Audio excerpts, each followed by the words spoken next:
and welcome to Open Line. I'm Starlene Stringer. Well, in just a few months, the Irving Archives and Museum will open its doors. It's the fruition of years of visioning, planning, fundraising, and now finalizing. Arts and Culture Director Todd Hawkins and Museum Manager Jennifer Landry join us with an update and a preview of what's in store. Welcome to the show. Thank you. Thank you. It is so exciting. I mean, I'm sure y'all are just delighted and thrilled to actually see everything coming to reality, aren't you? Well, we're going to start with you, Todd. Now, before patrons even get a chance to see the first exhibit, they'll learn a lot about the scope of the project just from the name. So what is the significance of I Am and the hashtag?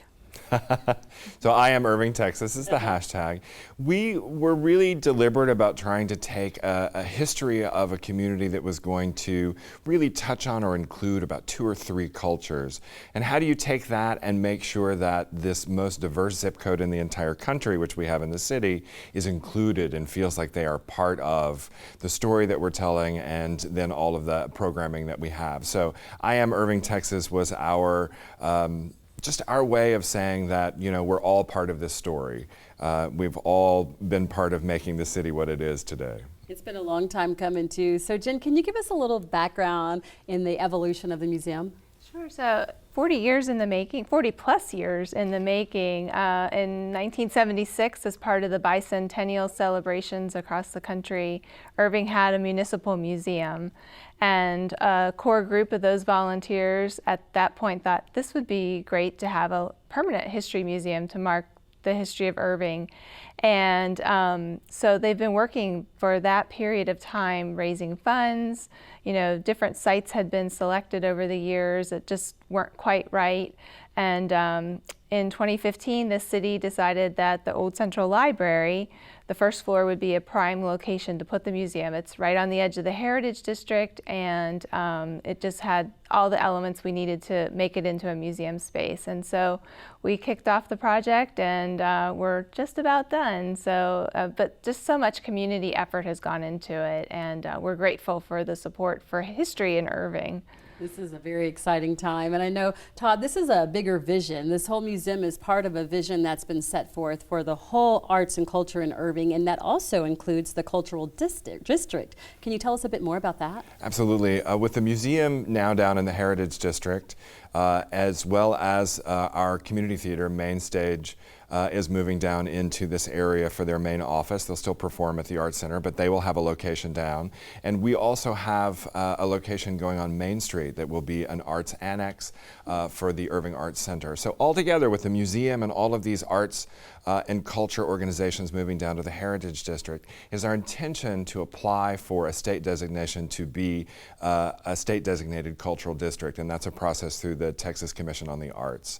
It is just a process where you are focusing arts and culture as the economic driver and a tool to revitalize a neighborhood. And we felt that with all of these arts organizations coming down into the area, it was a perfect time to sort of include all of the things that the city already does beautifully, all of the events that they do, the summer concerts, the summer movies, and include all of that, package it together and market it. And that is the process of becoming a designated cultural district. And then there will be events and programming around that so that we're promoting it and getting tourism dollars and tourists to come down into the area and just, you know, trying to make it Irving's Bishop Arts District. We're doing it our way. A lot of fun and a lot of work. So let's talk about that. You've gone from the vision state, things are actually being done. Can you give us kind of an overview, Jen, of like the actual current status of the project? We're under construction. Good answer. There is drywall dust in my car. Boy. So we are about 90% done with what we call hard hat construction. So the renovation of the first floor space to be a museum quality environment. So that involves, you know, air conditioning and humidity controls that artifacts need so that they are taken care of properly. The flooring, I mean, we basically gutted it and have built that shell up into a museum space, you know, from a library space to a museum space. And we're We're scheduled about mid-August to be done with hard hat construction. And on the road right now, driving up from San Antonio, is a truck full of our first exhibit components to go into the permanent exhibit. That will be arriving later this afternoon, and we'll work through the weekend, unload the truck, and start putting different elements of the permanent exhibit together into the space. Now, is this a secret, or you can tell us what's in that truck from San Antonio?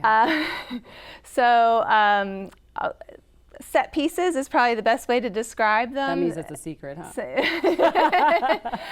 It's not quite top secret, but okay. So the elements, kind of the settings for the exhibits. So in the frontier section, there's a cabin, and so the cabin is on the truck, and the train depot, where the auction for the lots that was done in 1903. Those are the kind of the big components are coming up, and then we'll start building some walls for the permanent exhibit over the weekend as well. So we got a little out of you. Yeah, you build a little bit for us. I mean, you're gonna have to come see it for yourself. But great answer. Yeah, but it's an exciting day. A lot, it's going to be a really busy 5 months to kind of pull it to the finish line. But wonderful. We will definitely come check it out. And I know a lot of people are looking forward to doing that. And because it's in the old Central Library location, they may notice some big changes too when they pull up and see it one day. It's a different color. We decided that we needed to transform that building. If you spend much time in that building, you get asked by people stopping by one of 3 questions. 1, are you where you get permits? 2, is this the library? Or 3, is this City Hall? Wow. And so we realized that the building needed to have a transformation, so that 1, it would build excitement for what was going into the building, and 2, that people would notice that it was a different purpose now. So we took our logo colors and made them more saturated to go in the building, because we didn't think neon orange was probably going to go too well, and totally transformed the building. And we've been hearing lots of comments about it, and most incredibly positive. And so I had the opportunity last week, for the first time, someone was trying to find us, and I got to tell them, look for the orange, gray, and blue building. And they found us. So that was an exciting milestone for me. Awesome. Well, Jen's told us what it looks like on the outside. So Todd, what can people expect to see when they go inside the museum? It's still surprising me how incredible that institution looks as you walk in. We have the lobby of the building, and then you'll come in. The first thing you'll encounter is sort of a guest services and our gift shop, which is where you'll get your ticket to walk into the museum. Once you come into the museum through our front door, you'll have 3 directions you can go in. You can go through our permanent collection, which will be the Irving story, which starts in about 1850 and comes to present day. Okay. To your right will be a temporary gallery where we will be touring in shows from the Smithsonian and from some other Exhibits USA, some places that have touring exhibitions that we'll be able to bring in to sort of tell a bigger story from the Irving story and pull out and highlight things from our past. As well as, if you go straight ahead, you'll run right into the Spark Lab, which is the state of Texas' very first Smithsonian licensed Spark Lab. It's an innovation lab for 6 to 12-year-olds. Well, they'll be invited to come in, and it's sort of about the inventing process. That not everything is a win, not everything is a straight line. Sometimes you have to experiment, and so they'll really be asked real-world questions. One of the programs that we'll have in there is how you remove plastic from the ocean. So we'll teach about the Texas-sized plastic in the Pacific Ocean. And then the participants will be able to invent something that will remove that plastic, and they'll be asked, will it remove big pieces or small pieces? Will it accidentally catch fish while you're doing it? So it's really asking those students to come in and be part of an innovation process, which is really what we believe is how this city became what it is. It's a lot of people with great inventive ideas that had the bravery and the resources to act on them and change the trajectory of the city. So the whole museum is kind of designed around that. You have the power with your imagination and your innovation and thinking outside the box to change yourself, to change your family, to change the city, to change the world. And so we really want to sort of reinforce that idea. Well, it sounds fascinating. I can't wait to see it. It sounds fabulous and fun. I have to go back to Jen, though. When he talks about this, when Todd tells us what's inside, a lot of people are going to be wondering, well, how did you do this? How did you turn the library into a museum? What big changes did you have to make? Oh, so the space is largely open. I mean, you think about what a library space looks like. There's stacks of books and tables and columns that are load support, because you have to have a lot of load support in a library building because books are heavy. And so one of our big challenges was figuring out how to make walls that work with the space, but yet don't take away from the character of the architecture, because it's actually a really amazing building. I mean, most libraries are square or rectangles, and ours has a giant curved glass wall in the front that overlooks Veterans Memorial Park. And we didn't want to lose that. And of course, objects and archives don't like light. So we had to think of how we can build and construct walls that worked within the space, but then also allowed us to preserve that front space. And so what we did with that front space is that's our community gathering space, where we'll have lots of programs, and we want different community and cultural groups to come in and curate and host, whether that's a cultural event or a small exhibit. But that space has been kept open, and so we've preserved the windows, but also built a wall there that is the back of the permanent exhibit so that we can keep the artifacts happy too. But it was a bit of a challenge because you can't move weight load columns. I mean, when they're load bearing, they're not moving. So a lot of work. Well, I'm Yeah. glad you've given us that description. It sounds beautiful. Can't wait to see. And on the outside, you talked about the colors. Well, on the inside, I'm guessing you won't have that green carpet the library had? No, the green carpet's gone. We might have kept a couple tiles for preservation's sake and for fun, but a pretty neutral color palette in most of the space so that we can build the exhibits off of that. And we really tried to build a lot of flexibility into the design so that we're not kind of cornered into a specific pattern or design that we're going to have to keep for 25 years. Well, I'm glad you brought that up. Let's talk about the permanent fixtures that you have there, the permanent museum displays. Who's creating them?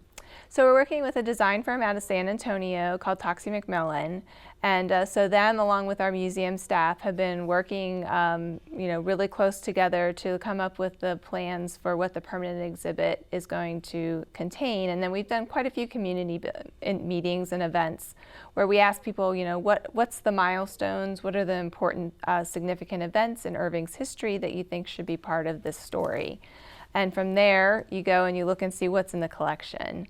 So what do we have that can tell that story? Because you don't want an exhibit to be a book on a wall. You want it to be something that you can't just get by hopping on the internet. And so we looked, to the archival collections and our artifact collections and anchored those stories based on those primary sources. I see. And Todd, something else I just thought about. Will the Arts Center's status as a Smithsonian affiliate also provide benefits when it comes to the museum at all? As we moved into being the Department of Arts and Culture and took management of the museums over, we talked to the Smithsonian about taking that affiliation and putting it over all of the institutions. So the Department of Arts and Culture is now an affiliate, which means the Arts Center, all of our museums, all have the potential of partnering with the Smithsonian on programming. I see. Now I understand there's going to be a Spark Lab there. So what do you hope children visiting the museum get from that?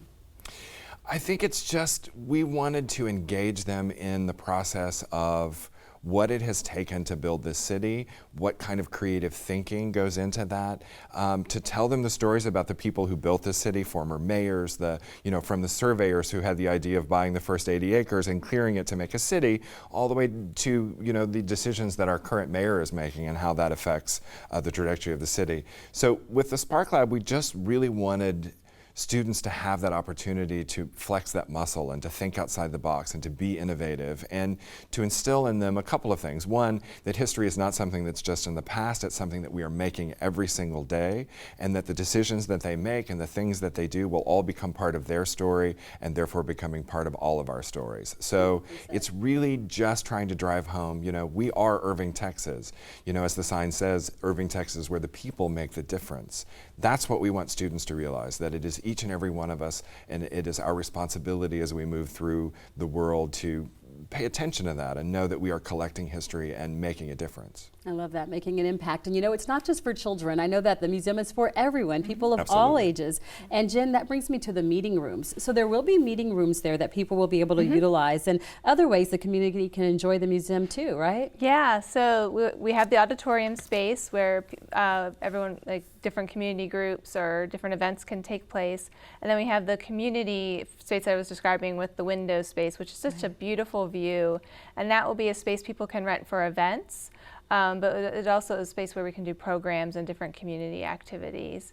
And then there's some nice open areas as well, like when you first enter the space, when you're getting to decide whether you permanent exhibit, Spark Lab, or temporary exhibit, there's a great kind of reception area where we'll be able to have people gather and congregate and have, you know, different events take place there too. Now, what will people find at the visitor center and the museum store?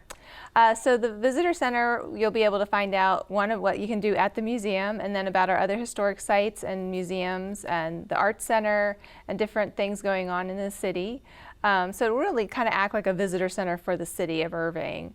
And then there'll be a museum store where you can buy, you know, some of the standard museum merchandise, but we're also looking to locally source from artists and artisans and use Texas-based merchandise. So we're really trying to keep it local.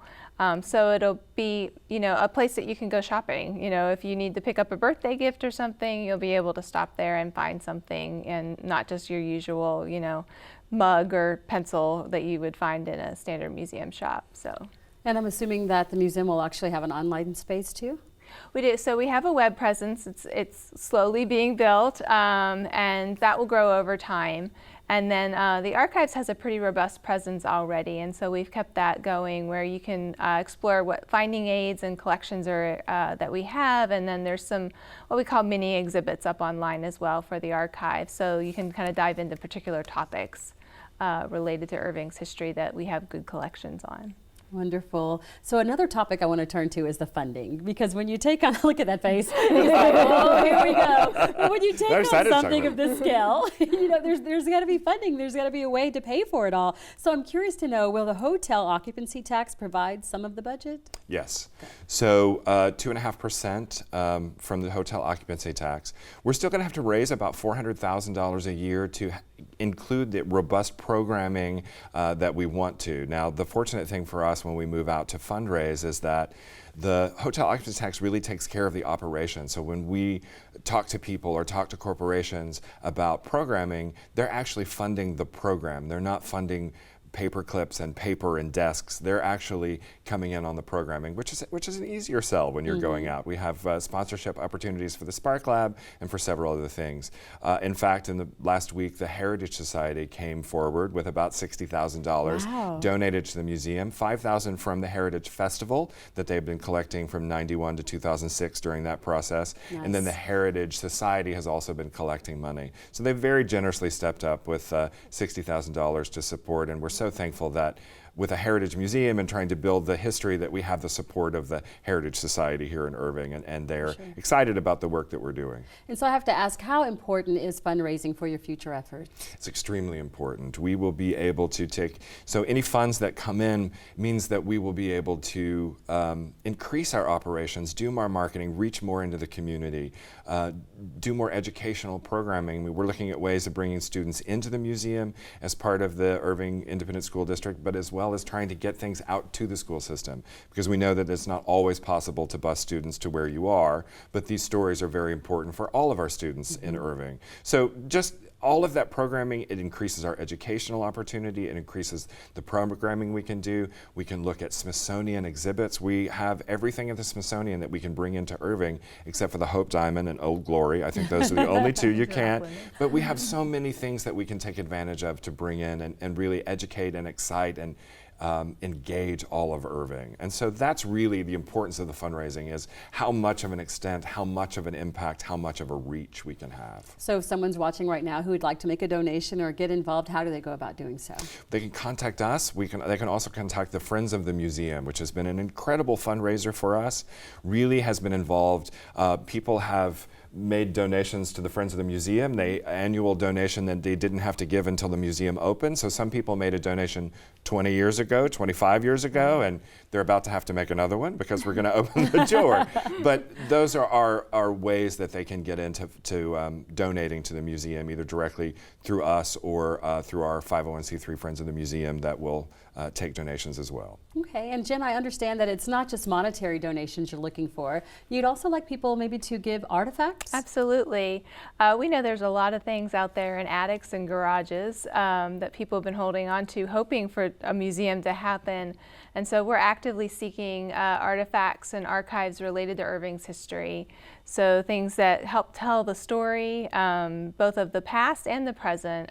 So one of the active collecting areas we're looking to collect from are things that reflect kind of your journey here. So because we have such a diverse population in recent history, we'd love to have some cultural related artifacts. You know, you think about the things you carry with you when you leave a home to move to a new home. You know, for example, we have a rocking chair from the Story family, which is a founding family in Irving, that they brought with them from Illinois. And so you think about loading a rocking chair on a wagon, having to decide what you can bring. You can only fit what's is going to fit on the wagon, or you can carry.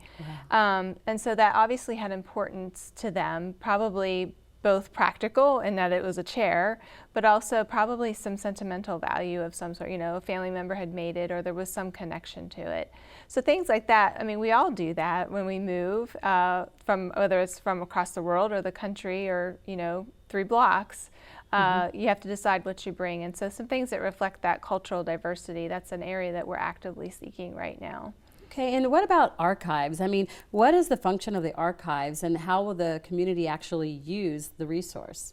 So it is one of Irving's hidden gems. We have a really robust and rich archive. Part of that is from the municipal collecting, so reflects the city organization and publications from over the years, but also a lot of individual donations of photographs, letters, diaries, journals, you know, the account book from the first telephone exchange in Irving. Wow. And so there's a lot of resource there if you're doing genealogy, if you're just trying to find out, you know, what business used to be here.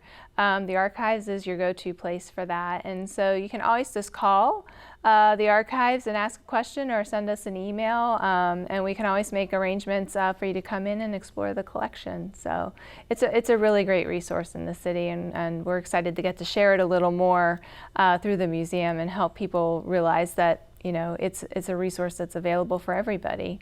It sounds fascinating, and there are going to be a lot of people looking forward to checking that out. But then, Todd, there's going to be others who say, well, I don't really see the importance in this. Why are we wanting to preserve all of these past things, the history of Irving? To those people, what do you say?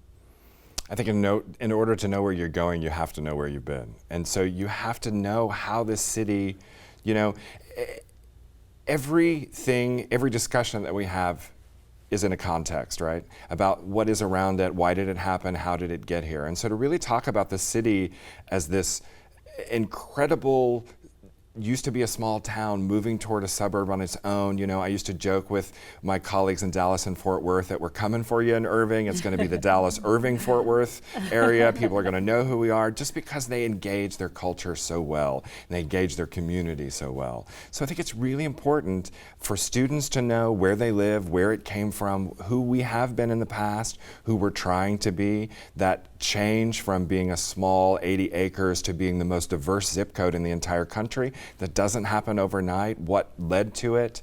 I think if you understand where you come from, it's easier to see a path forward. It's easier to see a future that is brighter because you understand how decisions have been made in the past, who made them, why they were made, and what happened after those decisions were made. And you can see that, you know, you play a personal role in all of that. We all do. So it's about teaching children what an impact is, an individual impact on a city.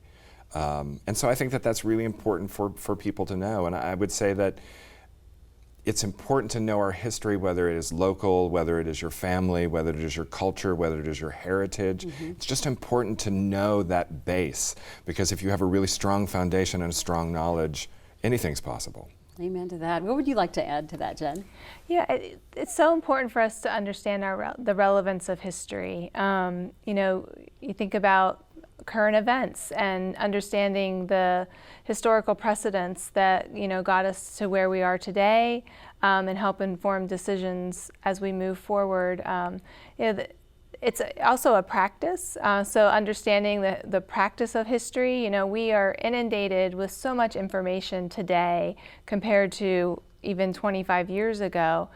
Knowing historical practice and learning about the facts from the past helps us better discern the facts that we're being presented with today, and what is truth and what, when you look at a source online, by understanding primary documents from the past, you can more easily discern, well, is that a good source for me to be reading or isn't it? And, I have a teenager, and those are conversations that we have. You just don't Google it and find out, and everything you see is true. You have to be able to discern the information. And so historical practice helps you with that process. And so that's part of what a history museum can do. And then just finding your place. If you think about exhibits or historical information you've encountered in the past, if you can see yourself or connect to it, it has so much more relevance and meaning. And so that's really what we're trying to do in the museum, is make sure that everybody sees a little bit of themselves or makes a connection. And then you appreciate more, how we got here and how an important role we all play in the future ahead. So I hope that's what people walk away with. I love that. And so someone watching right now would be saying, oh, they're going to have a museum for the first time in Irving. Well, that's not the case. It's a new museum we're talking about. But for those who don't know, Irving already operates museums too. Can you tell us about them? Yeah, so we have a lot of great resources in Irving. In addition to the archive, which we talked about, we have the Ruth Paine House, which examines the JFK assassination from a female perspective. So Ruth Paine's home is a classic mid-century suburban house that we've preserved to look as it looked in November of 1963. And Marina Oswald was living at Ruth's house when the assassination occurred, and that is where Lee Harvey Oswald spent the night before the assassination, and the gun was allegedly stored. And so it tells an important part of the story, from a female perspective. We also have the Jackie Townsville Bear Creek Heritage Park, which is 3 historic buildings that we've preserved in Bear Creek, which is one of the oldest African American communities in North Texas. We have a Masonic Lodge there, which is an active lodge. We have a Masonic lodge group that meets there twice a month and is active in the community, which was the original purpose of that building. And then on the first floor of that building, we have a history exhibit that looks at the African American experience from emancipation to the civil rights movement. And then we also have 2 historic homes on that property. One has been preserved to look as it would have looked in the 1930s in Bear Creek, and the other looks at the Bear Creek story. It's an exhibit, and that's the J.O. Davis house. And J.O. Davis was one of the earliest teachers in the community, and a very important figure for the Bear Creek community. So we're very proud of those sites. And then we also have the Mustangs of Las Colinas, and so that museum is under reconstruction right now. We hope to open that early next year. But the Mustangs, if you Google things to see in Irving, that's the first thing that comes up. And so we're very, very proud of our horses, and that we get to share that with others. So there's already a lot of history for people to review before the new museum comes. Yeah. And I love what you said, Jen, and also what you've said, Todd. We're just about out of time, but can you remind people again the importance, Todd, because you said it so great before, about how we are not just looking back at the past when it comes to history, we're making it right now. Absolutely. History is a living history, where things that we do today, papers that we sign today, could be in the archive tomorrow just to keep.